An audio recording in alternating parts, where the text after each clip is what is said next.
So hello mga kagalak, so nandito ako sa labas ng bahay namin. Obvious naman diba? Pa-cute-cute lang good panagsa.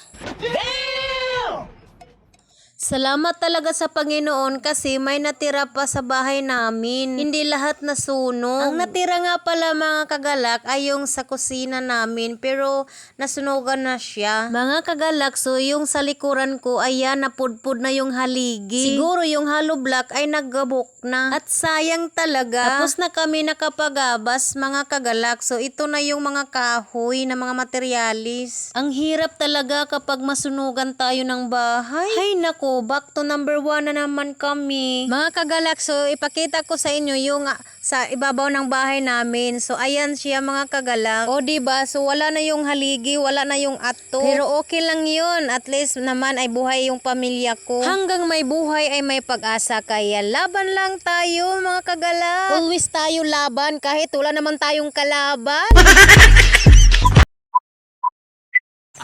At yan si Kevin. So nagplaner siya para sa amo taas. Yan si Kevin.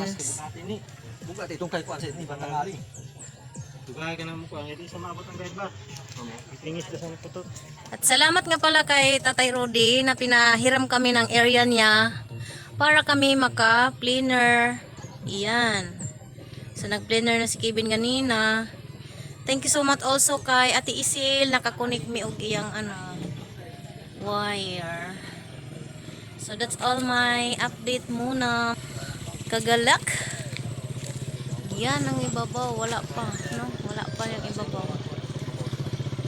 Bye-bye.